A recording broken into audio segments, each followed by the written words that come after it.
Bismillahirrahmanirrahim. Ini sesuai janji saya ngaji tentang am dan khos. An-naul khamisu wal arba'un fi amihi wa khosihi. Jadi bagian dari ke-45 tentang am dan khos. Am katanya gini, satu lafaz yang maknanya itu mencakup apa saja yang bagian dari fardun min afrodi dzalikal am. Jadi kalau ada orang bilang Ja'al insanu, datang manusia, berarti manusia siapa saja, bisa sukunya macam-macam, agamanya macam-macam, asal kecelok atau tersebut sebagai apa? Manusia. Nanti kaitannya tentang hukum. Saya baca ya. Al-amu lafdun yastaghriqu as-soliha lahu min ghairi hasrin. Jadi yang dikatakan am adalah satu pilihan kata yang siapa saja atau apa saja bisa masuk tanpa dibatasi. Di sini dicontohkan oleh Imam Suyuti, kulluman 'alaiha fan. Setiap yang berdomisili di bumi pasti nanti fanin, semuanya akan apa? Rusak atau akan apa? Hancur atau musnah. Itu enggak ada pengecualian sama sekali. Tapi kemudian selalu ada problem am. Problemnya begini. Ada hal-hal yang oleh eksplisit ya, bukan sekedar implisit. Eksplisitnya nas itu dikecualikan. Nah, pengecualian itu bisa secara makna maupun secara mafhum. Misalnya begini, kamu punya aturan siapa saja gak boleh masuk rumah ini. Itu kalau satpam kamu itu pinter, tentu otomatis tidak memasukkan aturan itu tidak termasuk untuk istri dan anak. Nah, nanti gak boleh terus satpamnya bilang anaknya mau masuk, jangan. Kata bos saya siapa saja, kamu termasuk siapa saja. Atau contoh paling gampang itu istri sedang baik-baiknya ngomong sama suaminya, mas, nak ingin apa ya rembuk sama saya, ingin apa saja rembuk sama saya. Ternyata, oh ya, ternyata rembukannya saya ingin poligami. Wah, itu apa saja yang jadi masalah. Padahal kalimatnya kalau ingin apa saja rembuk dengan saya. Kira-kira kalau inginnya seperti itu, kira-kira masalah apa enggak? Geger kan? Nah itu termasuk apa saja apa enggak? Apa saja. Cuma yang itu jangan. Nah itu ada analisis ulama, sehingga analisis ulama itu mengatakan begini, fama min amin illa wa yatakhayyalu fihi takhsisu. Saya ulang lagi ya, fama min amin illa wa yatakhayyalu fihi takhsisu. Nggak ada lafadz am kecuali kebayang ada taksisnya, kebayang ada pengkhususan. Karena ya otomatis itu otomatis. Kayak tadi misalnya sampai tak bilangin siapa saja nggak boleh masuk rumah saya. Tentu itu ada koridor hukum, baik yang difahami secara implisit maupun secara tatanan sosial, bahwa itu tentu maksudnya itu orang lain. Jadi kalau gurunya, orang tuanya, anaknya, istrinya tidak akan masuk kaidah itu. Misalnya ya ayyuhalladzina amanu la tadkhulu buyutan nabiyyi illa yudana lakum. Wahai orang-orang yang beriman, jangan masuk rumahnya Nabi kecuali dapat izin.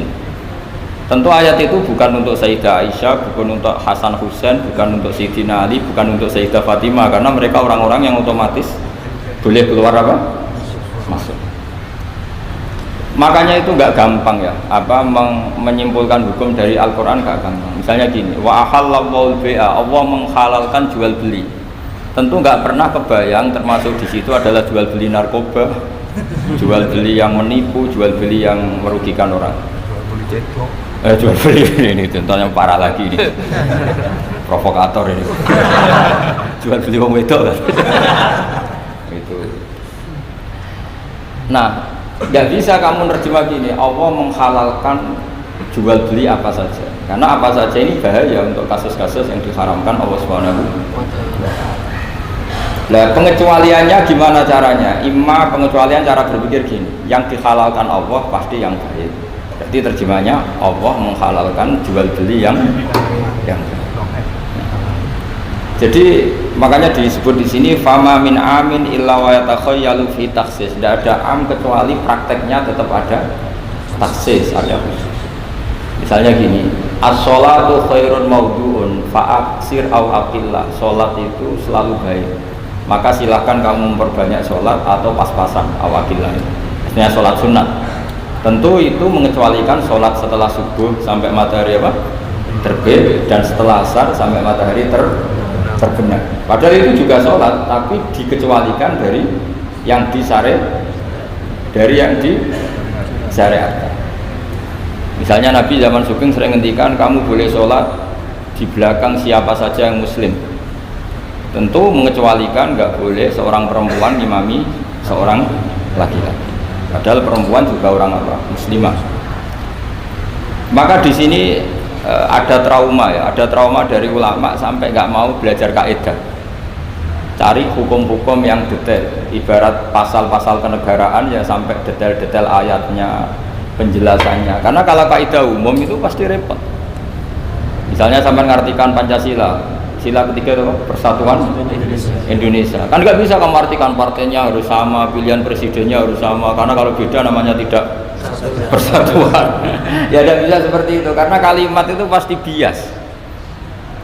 Nah, makanya fama min amin illa wa yatakhayyalu fihi takhsisu. Tidak ada am kecuali ada taksis. Di sini dicontohkan hurrimat alaikumul maitah, diharamkan pada kalian makan bangkai. Kamu tahu maknanya bangkai? Bangkai adalah hewan yang mati tanpa didakatin syar'iyyin, tanpa penyembelihan secara syar'i. Ada enggak pengecualinya? Ada. Ikan laut. Ikan laut itu kan matinya tidak karena disembelih. Halal apa enggak? Halal. Artinya kata hurrimat alaikumul maitah, diharamkan pada kalian bangkai, ternyata ada pengecualian, yaitu as-samaku wal jarad, belalang dan apa? Ikan laut. Itu masih banyak lagi. Makanya terus dibabkan faslun fi amihi wa khosihi, bab menerangkan ayat atau qaulullah yang am, yang umum dan yang khos, yang khusus. Nah, untuk memastikan itu ya mau tidak mau harus belajar. Kalau nggak belajar nggak bisa yang ikuti ulama. Biasanya ya nggak mau belajar ya nggak mau ikut ulama, itu yang jadi masalah. Karena ikut juga gengsi, apalagi yang diikuti kubu sebelah biasanya masalah itu. Nggak boleh dalam ilmu Quran, nggak boleh seperti itu. Sebab itu bab ini diteruskan oleh Imam Suyuti fi mujmalihi wa mubayyinihi, ayat yang mujmal dan mubayyinnya, penjelas dari mujmal itu. Misalnya begini, yang dikatakan puasa itu apa coba? Nggak, ini latihan jadi ahli fikih. Yang dikatakan puasa itu apa coba? Menahan, umumnya orang kan menahan lapar dan minum dari fajar sotik menjadi sampai terbenamnya matahari. Nah sekarang pertanyaannya, kalimat menahan lapar dan haus itu maknanya itu kan sebetulnya masih salah, redaksi itu salah, karena juga nggak boleh hubungan intim, nggak boleh memasukkan apa saja ke lubang dan sebagainya. Terus lalu batasannya sampai matahari terbenam. Ada beberapa daerah yang terbenamnya matahari itu tidak wajar, sampai misalnya siangnya itu 22 jam, atau kebalikannya, nggak ada matahari terbit, nggak ada matahari tenggelam kayak di kutub. Sehingga saya berkali-kali bilang ulama Indonesia itu kenapa alim itu ya diantara faktornya itu ada unsur kebetulan, sehingga ada dia katakan hoax. Coba kalau kamu jadi ulama di kutub, terus cerita, baca takrib di sana. Awal waktu sholat subuh itu dimulai dari tulul fajri sodik sampai terbitnya matahari. Orang kutub mesti tertawa-tawa, mataharinya mana kan? Waktu zuhur adalah ketika matahari agak tergelincir ke arah barat dari garis tengah. Oh yang bener aja. Tidak ada matahari kok semua ukurannya matahari.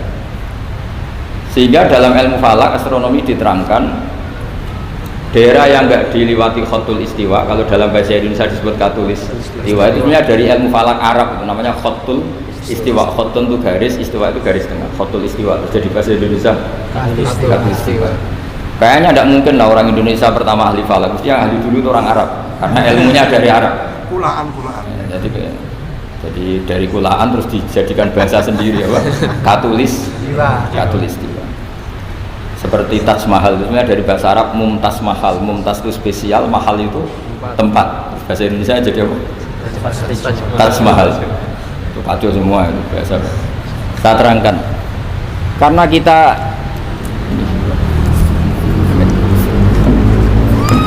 karena kita ngaji di Indonesia, kebetulan Indonesia termasuk daerah yang dilewati apa? Katulistiwa, sehingga waktu kita normal, trennya ya 12 sama berapa? 12. Nanti ada masalah itu, misalnya kamu tadi di kutub, lalu puasanya gimana? Apa dikonversi, tetap polanya 16 jam, terus konversi per antar sholat itu kira-kira berapa apa? Jam. Taruh saja misalnya kamu sudah zuhur jam 12, ya trennya asarnya ya jam 3, kan nggak mungkin habis zuhur jam 12 asarnya jam 1, karena polanya tafawutnya antara zuhur dan apa asar itu 3 jam, setelah zuhur sama apa asar sama maghrib polanya juga 3 jam. Maka yang seperti ini mau tidak mau harus ada pengecualian. Ketika Rasulullah misalnya ngendikan waktu asar itu khina yakunu dilusya mislahu terus waqalilan, waktu asar dimulai apa? Dilusya mislahu, jadi kalau sesuatu 1 meter bayangannya 1 meter, nah pas lebih sedikit itu berarti sudah waktu asar. Kan gitu ukuran dulu kan nggak pakai jam ya, terus habisnya waktu asar setelah matahari terbenam. Tentu dawuhnya Nabi seperti itu, momentumnya di mana? Di daerah yang dilewati khotul istiwa. Karena yang tidak dilewati khotul istiwa tidak mengalami ada matahari terbit, terbenam dan zawal syams. Makanya tadi izma min amin illa wa yatakhayyalu fi takhsis, sudah ada am, tidak ada kaidah umum kecuali sebetulnya pasti ada khusus. Ya kayak tadi. Mas kowe kepen opo tak dukung. Wah, tentu ya Allah yo ben wayo wis taqabbal wa minal. Padahal kalimatnya apa? Apa saja. Tapi jangan lagi-lagi tentang itu. Kamu nggak bisa bantah, kan apa saja. Oh, udah seorang goblok kepahaman kan itu malah masalah besar. Nah, sehingga di Quran itu selalu ada seperti itu.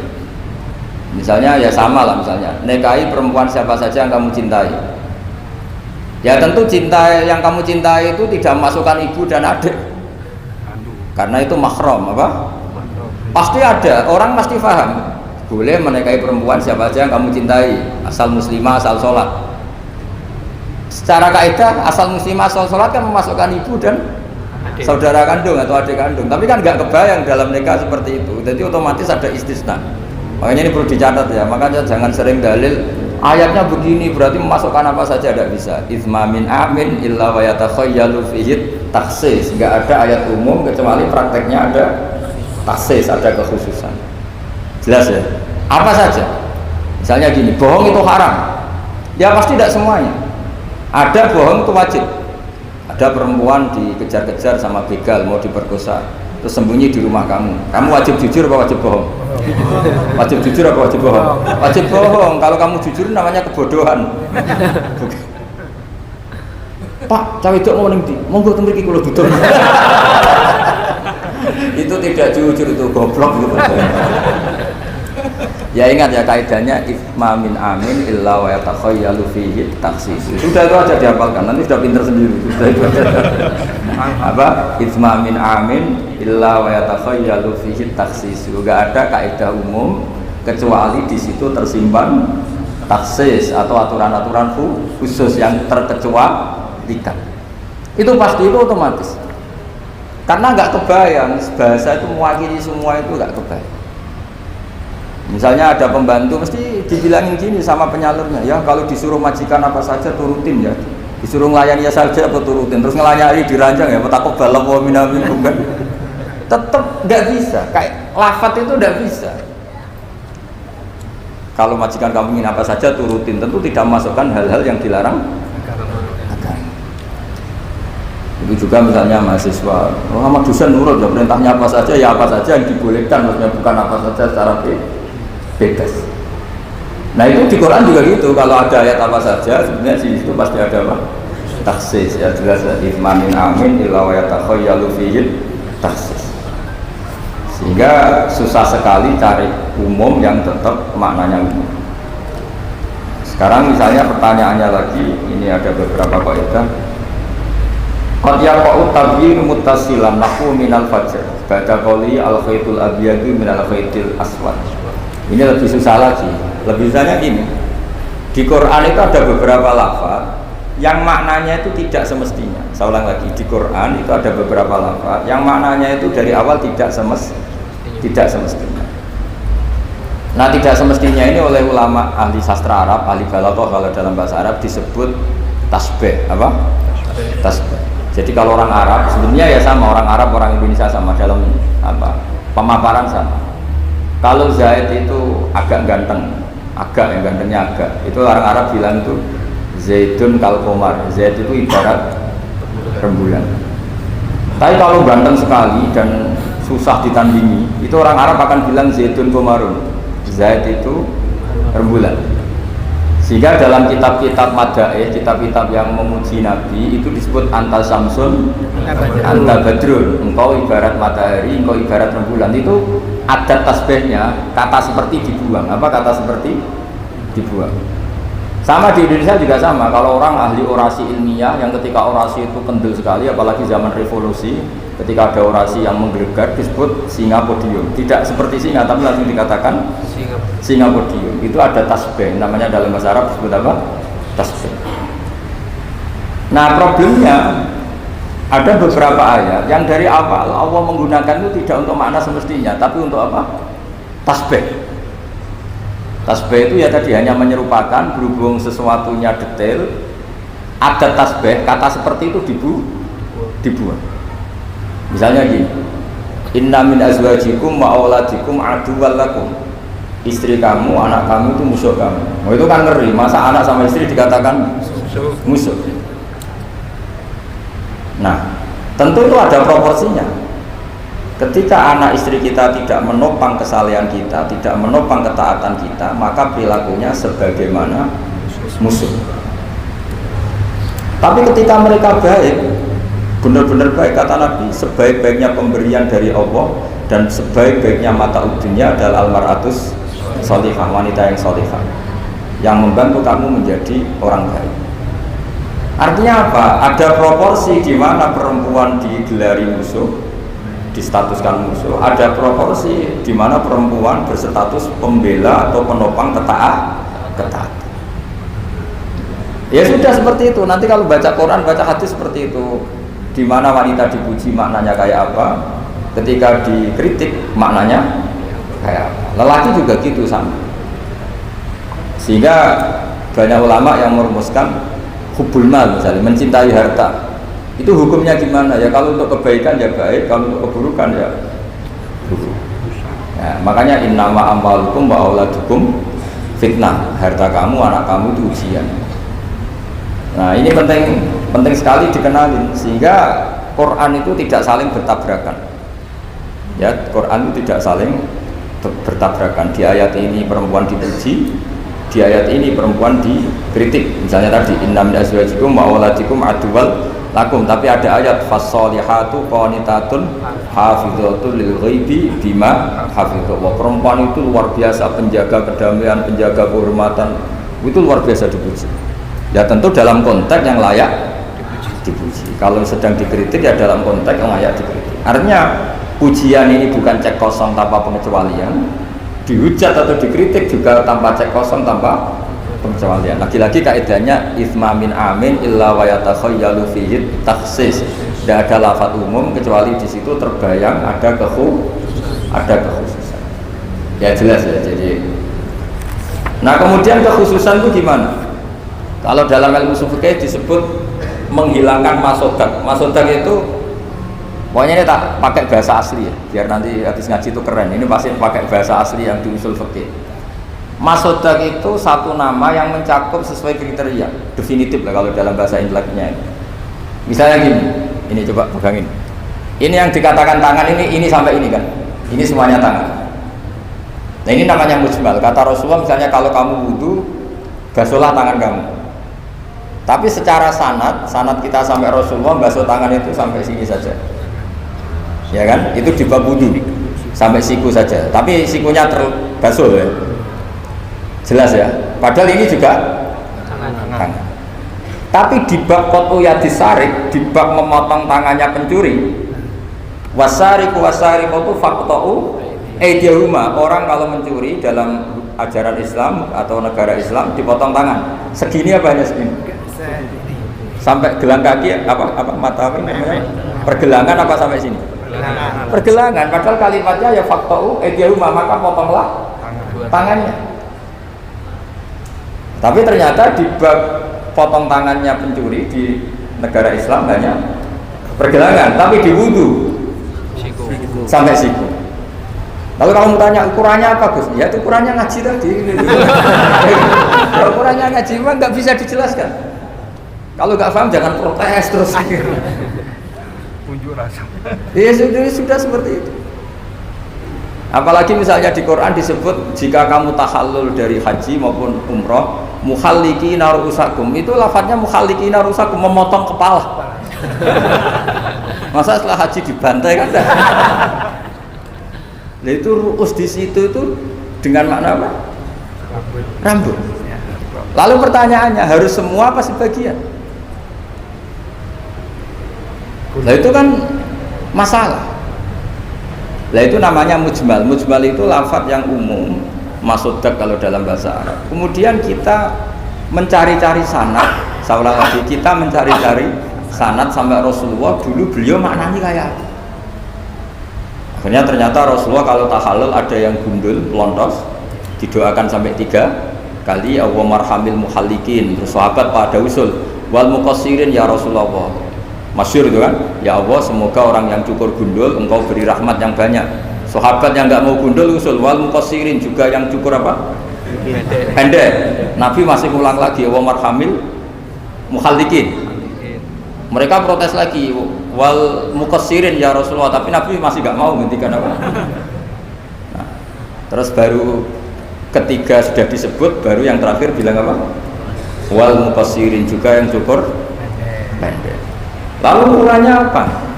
Imam Syafi'i milih qadru'un mulatil asbu, sekadar apa? Ujungnya apa? Jari. Sehingga pokoknya kira-kira segini. Jumlahnya minimal berapa? 3. Nah seperti itu mau tidak mau lafadz itu mujmal, kita tidak pernah bisa tahu tanpa sanad ke Rasulullah SAW. Karena Nabi yang punya otoritas litubayyina linnasi ma nuzzila ilaihim. Kamu Muhammad yang punya otoritas menjelaskan apa yang saya turunkan. Karena kalau tanpa Nabi tidak bisa. Misalnya Allah hanya ngendikan wa yuqimunas shalat, orang baik adalah yang mendirikan sholat. Jumlah rakaatnya kamu tahu tanpa Nabi. Nggak tahu kan mana yang wajib, mana yang sunat juga enggak. Makanya ketika ada orang mau belajar sholat sama Nabi, kata Nabi sudah di sini aja nginep. Terus kamu sholat terus di belakang saya. Setelah 3 hari nginep, Nabi ngajarinya mungkin dok solu kamaru ayatu muni. Dia sudah meniru saya. Jadi Nabi nggak pernah ngajar kayak di kampus-kampus nulis, nerangin itu enggak. Kalau ada orang belajar sholat, ya Rasulullah saya ajarin sholat sebagaimana sholat engkau. Ya sudah nginep di sini 3 hari, kamu sholat di depan. Ya sudah, terakhir mau boyong, Nabi hanya ngendikan solu kamaru ayatu muni. Ya sudah kamu sholat kayak saya. Ketika musim haji juga gitu. Orang disuruh haji, kata Nabi, apa saja yang saya lakukan dilihat ya. Ya Rasulullah. Setelah selesai haji, Nabi hanya ngendikan litakhudhu anni manasikakum, litakhudhu anni manasikakum, ya sudah kamu mengambil cara ibadah haji dengan melihat saya. Nah, cara-cara seperti itu sebenarnya lebih efisien ketimbang tag. Karena kalau tag itu bias. Sudah bias, kalau umum mesti potensi taksis, ya potensi apa? Taksis. Ya jelas ya. Jadi ini saya teruskan lagi ya. Misalnya at-talaqu marratan, yang dikatakan cerai ini termasuk contohnya lagi, ini saya beri contoh. At-talaqu marratan, talak itu ada 2. Itu benar apa salah? Di Quran loh. Talak ada 2, benar apa salah? Cara fikih salah, karena menurut fikih talak itu 3. Ya saya ulang lagi ya, di Quran kan istilahnya at-talaqu marratan, tolak itu 2. Salah apa benar? Salah secara fikih, karena secara fikih tolak itu 3. Maka cara memahami gimana? At-talaqu marratan, talak itu hanya 2 dalam konteks yang boleh kembali. Karena setelah 3 itu nggak boleh kembali lagi sampai si istri dirasakan orang lain. Namanya apa? Mukhallil. Nah, akhirnya orang ulama itu mulai trauma, memahami ayat mulai trauma. Traumanya karena setiap satu kalimat atau satu frase atau satu qadhiyah kalau dalam bahasa Arab itu mesti duduknya beda-beda, duduk perkaranya beda-beda. Di bab wudu tangan itu sampai siku, di bab yadis sarik memotong tangan pencuri hanya sampai pergelangan. Ya sudah, kalau tanya cara tahu gimana yang ngaji sudah nggak bisa itu jelasin. Apalagi sebulan sekali gini, wah tambah. Ya ngaji puluhan tahun saja tidak mesti alim, apalagi sebulan apa? Sekali. Makanya itu bisa dipakai alasan. Kenapa ada alim? Kan sebulan sekali. Jadi kalau ditanya kenapa ada alim, kan apa? Sebulan sekali. Itu kan salahnya Gus Dur, mau ngajar tiap hari. Gitu. Ya jadi jelas ya. Jadi semua itu ada proporsinya. Misalnya ada ayat lagi, la tudrikuhul absar. Keyakinan orang mukmin nanti di surga itu melihat Allah apa enggak? Enggak, keyakinan umumnya yang hadir di sini. Melihat kan? Tapi ada ayat la tudrikul absar. Allah itu tidak bisa tersentuh, bisa diliput oleh pandangan mata. Padahal di sebagian ayat wujuhu yauma idzin nadhirah ila rabbiha nadhirah. Orang-orang baik adalah wajahnya bersinar. Nadhir itu maknanya bersinar pakai dot, ila rabbiha nazirah, dan wajah-wajah itu nanti melihat Allah. Akhirnya yang pakai dot ya.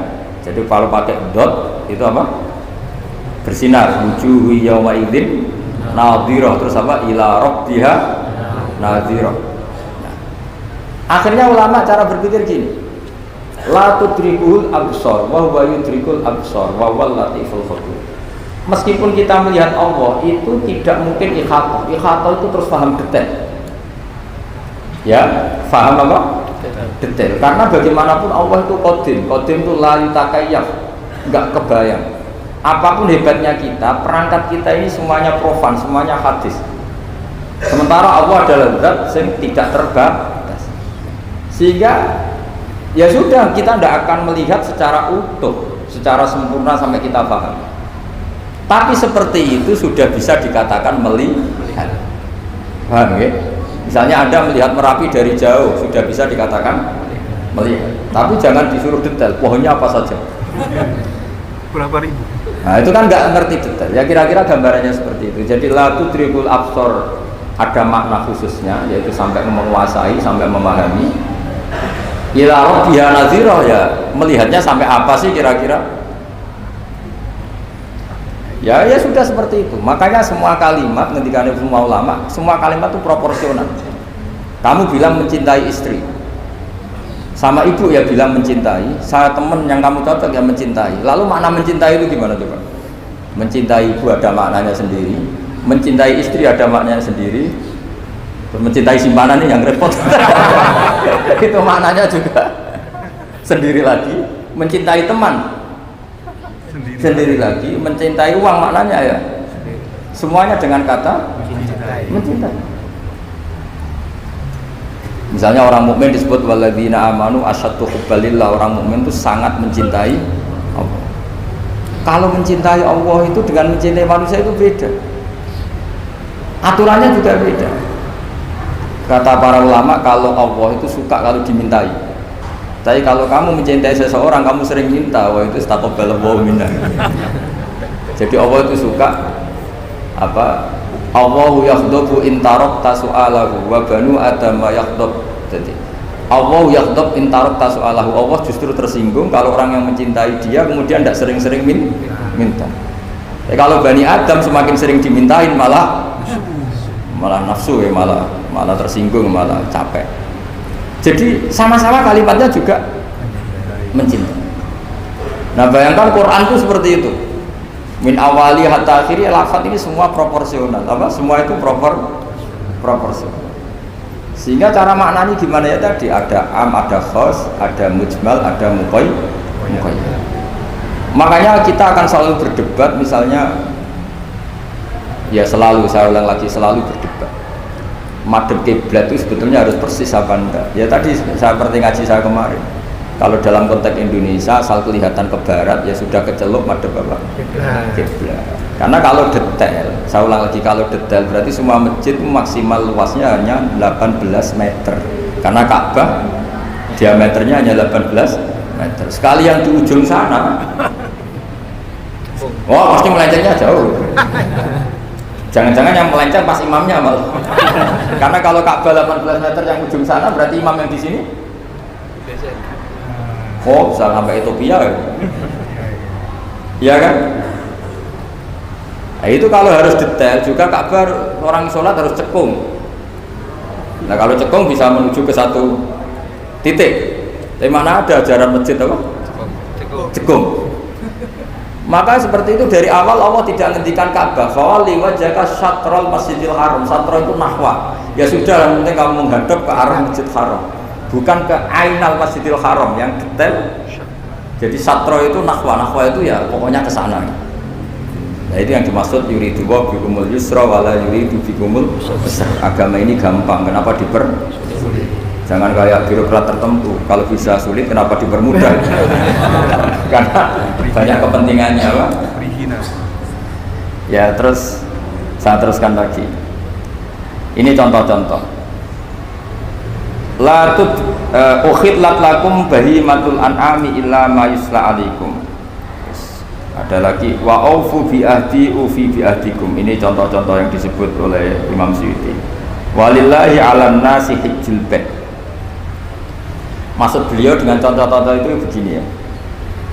Misalnya kuluman alehafan, semua ini kalau kiamat nanti rusak semua. Pertanyaannya gini, Gus lalu panitia kiamatnya gimana? Misalnya Israfil yang masyhur jadi panitia kiamat itu kan Israfil kan sekarang sudah pegang apa? Trompet. Kalau trompet pertama malam tuh gunjang terus trompetnya cebrok baru separuh itu kan terus gak jadi kiamat.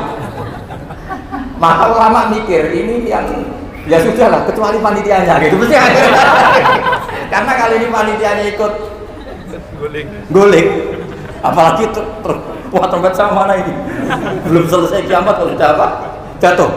Bisa dibayangkan kan kalau niupnya dari atas jatuhnya di Kaliurang. Oh udah gitu dekat Bamarijan susah nyarinya itu. Makanya ulama selalu mengecualikan kuluman aliyafan itu ada pengecualiannya, misalnya kecuali panitia kiamat. Sehingga di Quran itu ada pembenaran pengecualian itu, yaitu ada ayat wa yahmilu arsya rabbika fawqahum yauma idzin samaniyah. Jadi wa yahmilu lan gawa arsya rabbika arase pangeran sira. Fawqahum kang pangeran sak dhuwure para malaikat. Sapa samaniyatun malaikat wa. Jadi ketika kiamat dahsyat itu masih ada malaikat 8 yang masih happy-happy saja. Masih santai saja. Karena dia panitia, ini kalau sampai makanya masyhur ya, itu kan jadi yauma idzin wa yahmilu arsyar jika fawqahum yauma idzin. Di hari kiamat itu ada malaikat yang masih gak rusak, yaitu termasuk 8 malaikat panitia apa? Ya. Maka Israel itu semoga ikut ngaji di sini. Israel itu kacaunya itu dia tahunya itu terlambat, masyhur setelah orang mati semua nanti di kiamat kamu sudah tidak tahu sudah mati. Ini saya tahu ya di kitab setelah mati semua Allah tanya sudah mati semua? Sudah Gusti. Sudah semua sudah. Masih satu, mana Gusti tak coplok nyawane? Kamu kan? Wah setelah itu Israel sudah cabut sendiri nyawa kamu, itu kesakitannya Masya Allah. Tapi dia sekarang belum tahu, kalau itu sakit belum tahu sekarang. Makanya semoga dengarin supaya tahu. Orang sakit, gimana sakit Gusti, sakit sekali. Terus Israel bilang gini, kalau saja saya tahu kalau dicabut nyawa itu sakit, saya tidak main coba. Ternyata sakit. Pakai cara apa saja. Jadi tapi dia itu nyesalnya nanti. Sekarang belum tahu, makanya terus masih main cabut aja. Jadi malaikat Israel ya itu tadi. Maka tetap ada pengecualian. Karena kalau nggak ada pengecualian kita kiamat semuanya rusak lalu. Nah, terus ulama menambahkan lagi surga dan neraka. Surga dan neraka itu juga termasuk ketika kiamat tidak ikut rusak. Karena kalau rusak, lalu nanti orang-orang ini ditampung di mana? Kamu tahu kan para nabi sekarang posisinya di mana? Surga. Para syuhada, kalau ini ikut rusak, konstruksinya kan kacau semua. Jadi para syuhada, utamanya para nabi kan dijamin sudah di surga sekarang, enak-enakan, serba nikmat. Kemudian ada kiamat, gempa hancur lagi. Berarti kalimat surga enak-enakan kan keliru. Maka ada pengecualian lagi termasuk surga dan neraka. Itu fama min amin illa wa yatakhayyalu fihi taksis. Ya, jadi makanya ini pentingnya ngaji ulumul Quran ya. Bagaimanapun UI itu didirikan para ulama. Mulai dari ulama NU, Muhammadiyah semuanya ikut mendirikan apa? UI. Dulu yang mendirikan ya Ki Haji Wahid Hasyim, Mas Mansur dari Muhammadiyah semuanya ulama. Harusnya sekarang ya selalu punya ulama harusnya. Kalau tidak bisa harusnya ya akhirnya kontrak ulama lucu kan. Ulama kok kontrakan itu kan aneh. Profesor dokter. Makanya harusnya itu punya kader sendiri. Ini yang guru-guru VAI ini yang wajib. Insyaallah. Insyaallah. Ya saya teruskan lagi ya. Jadi lafaz-lafaz yang butuh penjelasan kayak ihdinas siratal mustaqim, tunjukkan kami jalan yang lurus. Tentu butuh penjelasan. Penjelasannya pas siratal ladzina an'amta alaihim, jalan mereka yang telah Engkau beri nikmat. Juga sama walillahi 'alan nasi hijjul bait. Semua manusia diwajibkan Allah haji. Lalu kan tidak mungkin semua manusia punya kemampuan. Akhirnya diberi penjelasan man istata'a ilaihi sabila, yang punya kemampuan kesana. Jadi itu menunjukkan dari sekian kalimat itu kata Imam Suyuti pentingnya mengkaji, kalau mengkaji am harus sekaligus mengkaji mukhasisnya yang menentukan kalimat itu. Kalau ngaji mujmal lafaz yang bias langsung mengkaji mubayyinnya, penjelasannya kayak ibarat pasal-pasal di KUHP. Kalau belajar pasalnya harus belajar ayat-ayatnya supaya tahu detail. Kalau enggak ya kayak tadi persatuan Indonesia berarti bikin partai yang berbeda melanggar Pancasila karena silanya persatuan. Oh kacau kalau gitu. Nah kira-kira seperti itu. Lafaz am kalau difahami liar ya kira-kira kayak seperti itu. Makanya saya berharap jangan mudah menvonis karena tidak segampang itu. Misalnya Nabi sering ngendikan laisa minna man khasyana, tidak termasuk umatku orang yang menipu. Ya karena ketika menipu itu tidak perilaku atau cerminan sebagai umatnya Nabi, tapi ya dalam hal menipunya saja. Tapi kalau dia pas sholat, pas zakat, pas baik, ini cerminan umatnya Nabi. Jadi laisa minna evitil kal khoslah, itu semua ulama menafsirkan evitil kal khoslah. Dalam hal itu dia tidak cerminan umatnya Nabi. Tapi di hal-hal yang lain cerminan umatnya. Karena tetap fama ya'mal mithqala dzarratin khairan yarah wa may ya'mal mithqala dzarratin syarran yarah. Artinya yang baik ya baik, berarti cerminan umatnya Nabi.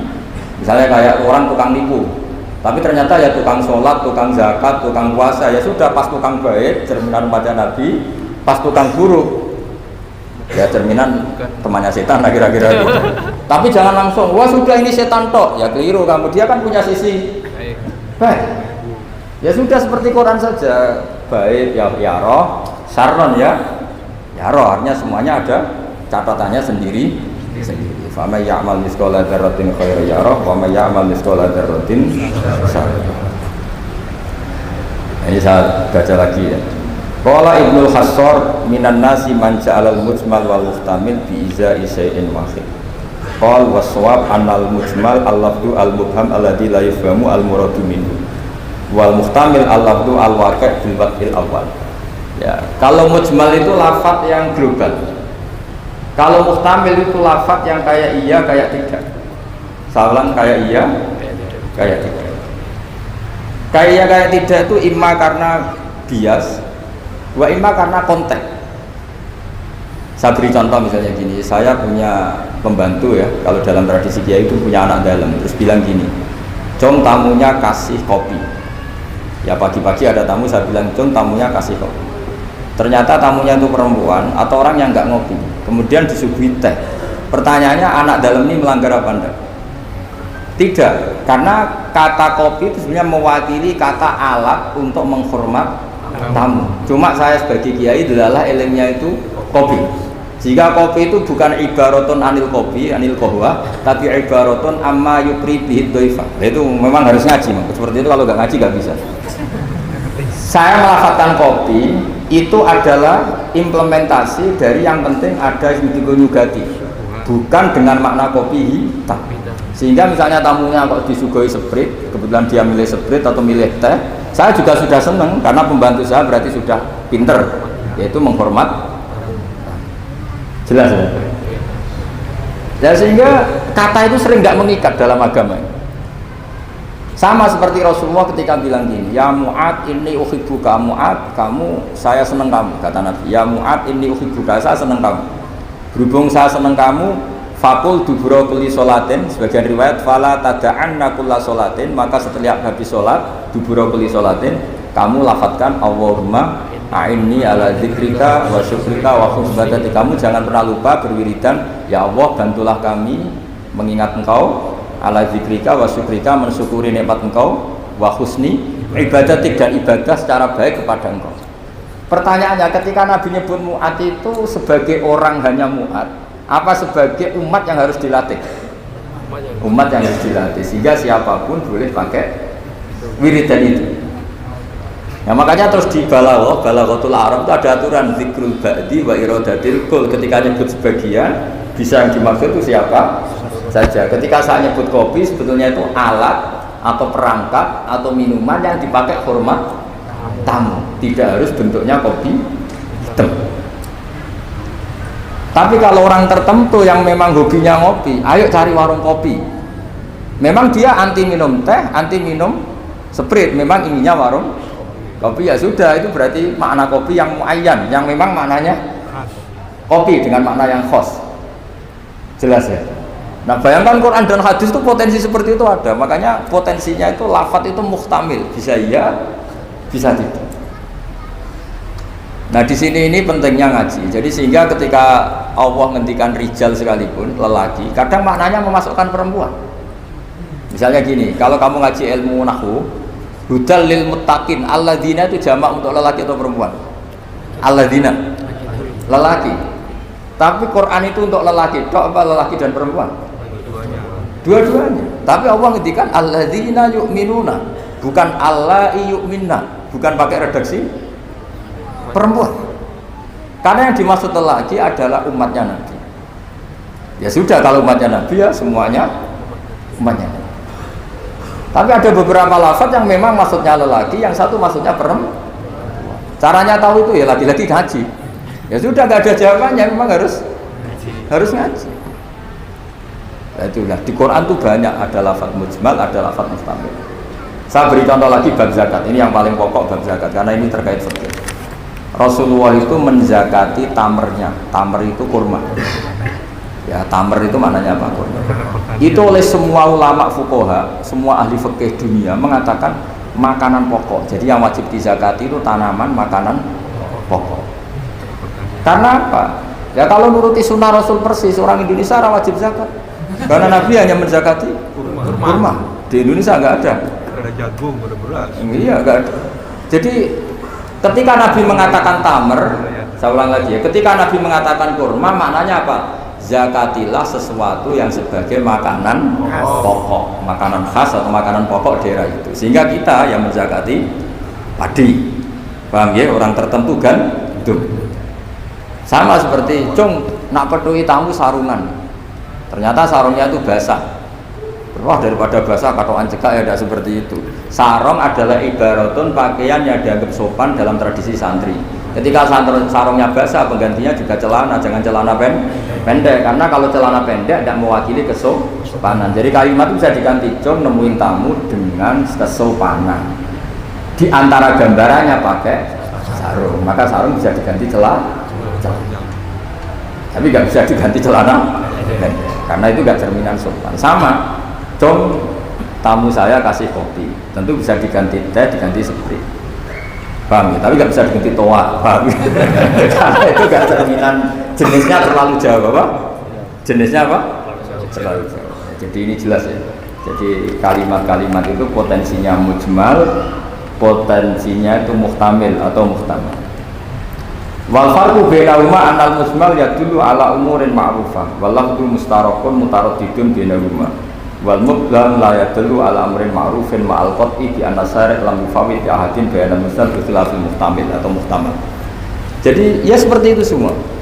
Saya contohkan yang gampang itu yang fikih saja. Misalnya orang disuruh sholat, sudahlah kamu sholat saja. Ya tentu kalau waktu zuhur pikiran pertama itu ya sholat zuhur. Kalau waktu asar itu ya jangan pepeh kalimatnya gitu. Cung kamu sholat. Waktu zuhur sholat apa saja, qobliyah masjid atau tahiyat masjid. Yang penting kan sudah sholat. Jadi semua kalimat itu pasti proporsional. Ya semua kalimat itu pasti apa? Proporsional. Sehingga pertanyaannya secara fikih, kalau kita harus madhep kiblat dan sholat harus bergantung matahari, maksudnya Nabi ya tentu daerah-daerah yang ada mataharinya. Maka kalau yang nggak ada mataharinya, ada ketentuan lain yang nanti ikut menginduk yang ada apa? Matahari. Karena setiap hukum pasti ada muqtadal halnya, ada proporsi. Makanya kata ulama fikih itu misalnya beginilah, kita contohkan yang fikih aja yang gampang karena itu keseharian kita. Sholat itu batal dengan makan. Kalau kamu sholat makan batal nggak? Batal. Itu satu upo sudah batal nggak? Sudah kan? Itu bahasanya sholat batal bil akli dengan makan. Sekarang kalimatnya tak ganti. Cung hormatilah tamu dengan ngasih makan. Satu upo cukup apa satu piring? Sama-sama kalimatnya makan. Mustaqil isa upo sing penting mangan. Tapi misalnya di bab sholat kok kamu babkan kayak menerima tamu ya kacau. Sholat itu batal dengan makan. Oh nak sak upo orang mangan. Sedenge mangan ya sak. Jadi di bab sholat batalnya makan itu cukup sak upo. Tapi di bab hormat tamu minimal sak piring. Kalimatnya sama-sama makan. Sama seperti yang saya ceritakan tadi, di bab wudu tangan itu sampai siku. Di bab qotuyah disarik hanya pergelangan. Padahal ayatnya ya tangan, faktoru aydiyahuma. Padahal pergelangan bahasa Arabnya tutku apa? Alku. Itu bab-bab yang oleh ulama disebut nanti kalau kamu ngaji Quran, kamu harus hati-hati karena ada lafaz mujmal, ada lafaz muhtamal, ada ada. Ya saya kira demikian, nanti pengajian berikutnya nanti apa dicari, nanti tak umumkan ngaji aja. Assalamualaikum warahmatullahi wabarakatuh.